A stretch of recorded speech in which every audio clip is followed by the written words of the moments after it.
We're here today talking to a champion. Ladies and gentlemen, with us now is Boyd Melson. Welcome to the show. How are you? I'm doing great. Thank you for welcoming me and having me on here to speak about what's important to my life. Now, we met at a charity event. We were both co-MCs, and we had a great synergy. And what I learned about you is you're a little different than your average boxer. Well, maybe I should say you're a lot of different. But the reason that you fight is for charity. Tell us about why you do what you do. I donate everything that I earn in the ring to a specific clinical trial that one of Christopher Reeve's advisors, named Dr. Wise Young, has been coordinating to try to bring here to the U.S. for a good amount of years, where they're going to be injecting umbilical cord stem cells donated after babies were born into people with human beings with spinal cord injuries. And somebody very dear in my life who I met many years ago, who I was romantic with for some time, she broke her neck when she was 10 years old. And I remember after about a year being with her, I made the promise to her that I'll never give up on you walking again for as long as you want to keep walking. And this led me to this moment of many scars, many torn ligaments, torn joints. And you kept your word. You're keeping your word continuously. Yes, ma'am, I promised her. And I get your commitment because you're a West Point graduate. Yes, I am. Very proud of it. Class of 2003. Our class motto is 2003, Protectors of the Free.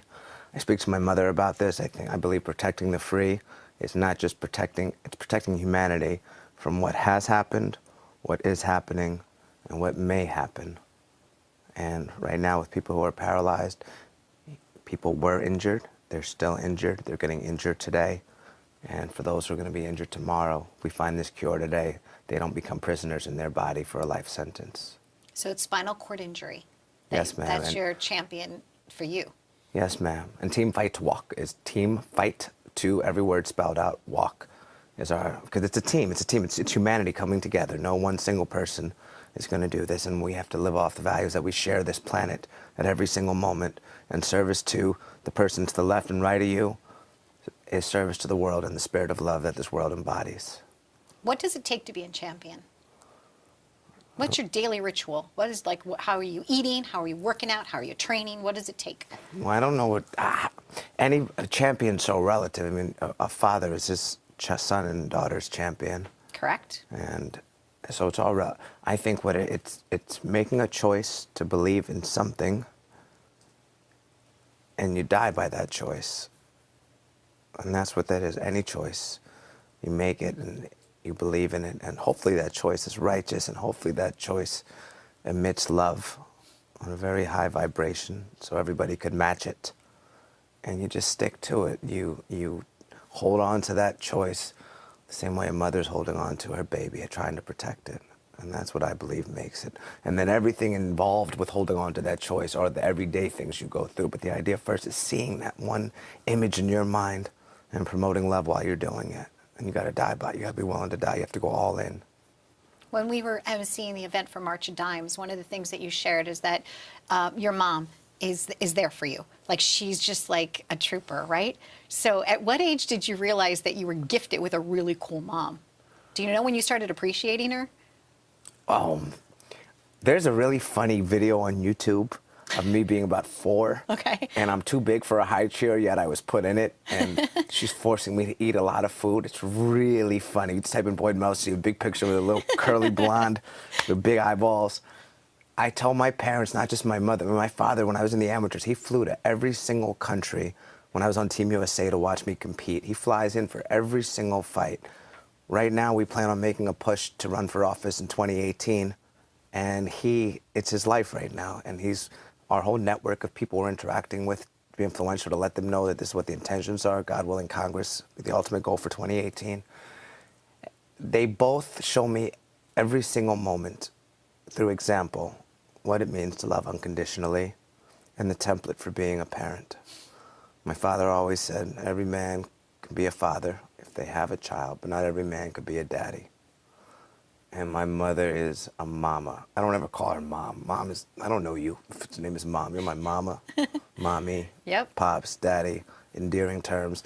I'm mixed of black and white in our culture. That's on that side of my culture. That's what we go. It's endearing terms that we use.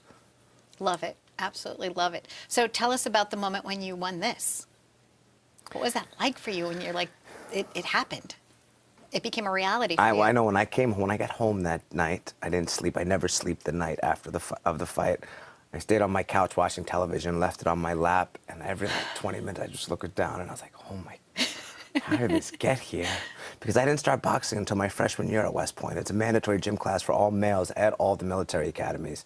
I had no desire. I just found something, and I was pretty good at it, and then I found out you could try to earn a spot on the Olympic team and do it full-time in the Army.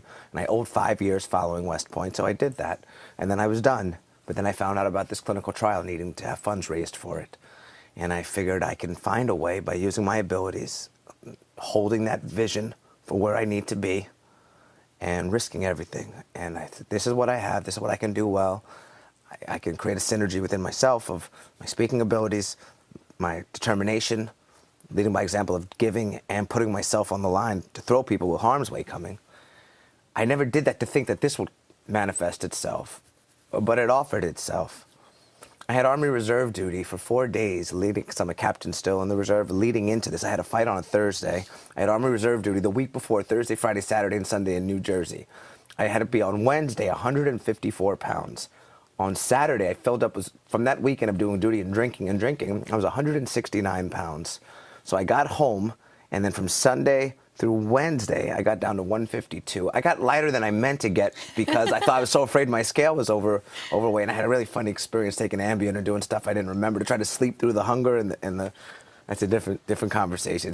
It's very dangerous to take Ambien if nobody is watching around you to make sure you don't do silly things. Right. And this was my first 10-round fight. I hadn't fought in 15 months. Do you remember Anthony Mason from the Knicks? Mm-hmm. Absolutely. It's one of my closest. He was my family. I was by his side for his last 3 weeks. I missed maybe 3 days when he was in the ICU at NYU. I was by his side. He was supposed to walk me out to the ring for that fight, and the times when he was awake, he had the tubes, and I would tease him. I was like, Mace, we got this big title coming, baby. You gotta get healthy. You gotta get healthy. You gotta bring it. We gotta beat these jokers down. Come on, I need you healthy. I need you healthy. And I said, I bet you never thought you'd have a light-skinned brother as your family, did you? And he would have a little smirk with the mouthpiece, with the tube in, a little smirk start coming out. I remember the nurses came over, and they'd be like, Boyd, you need to go sit down. You're getting him a little too excited. It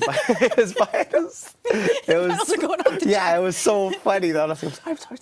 So through that, because he left his body in February, I think it was February 28th. Yeah. John Starks and Herb Williams became very close, and they walked me out to the ring to represent him. And then Anthony Mason's son, Antoine Mason, who just signed to play professional ball overseas in Greece. He's leaving December 19th, has become my biological younger brother. He walked me out, having all three of them walk me out, having it in White Plains, having it in Rye, which is in Westchester, where I finished high school, even though Brooklyn originally. Having some friends from high school that never watched me box, having everybody there. It just happened. And I made the darn weight, which I couldn't believe after being so high. And then I fought the best fight I had as a pro. I remember I made the choice, and I had a lot of friends from West Point fly into town to come watch, my classmates. I made the choice that I was not going to get tired that day, and I made the choice that I don't want to die for this, but whatever's going to happen is going to happen, because I need to have this, because I need this to help inspire.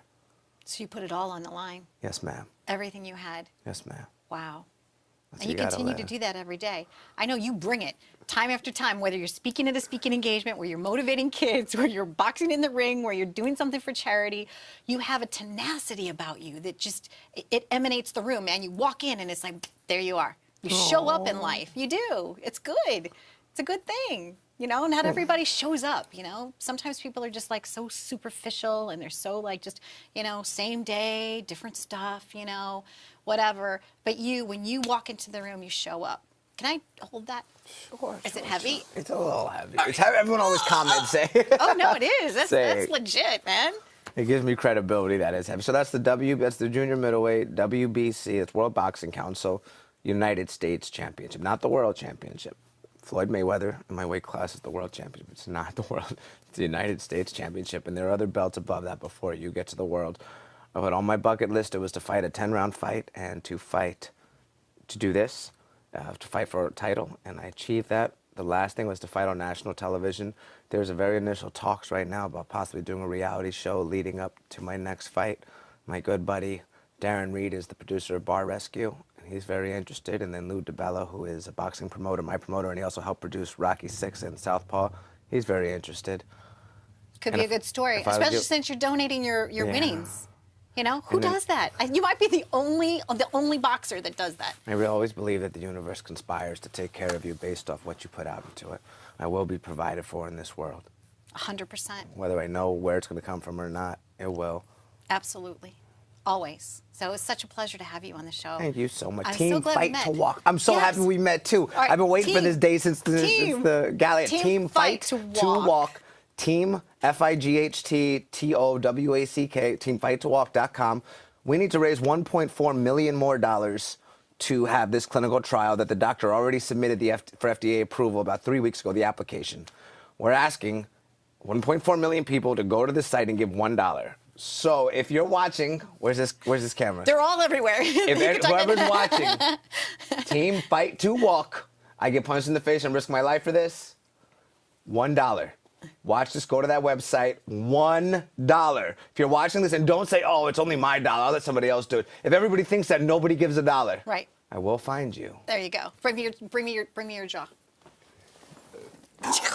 There All we right. We can knock it out. Yes, we can. Stay tuned for more on Live It Up.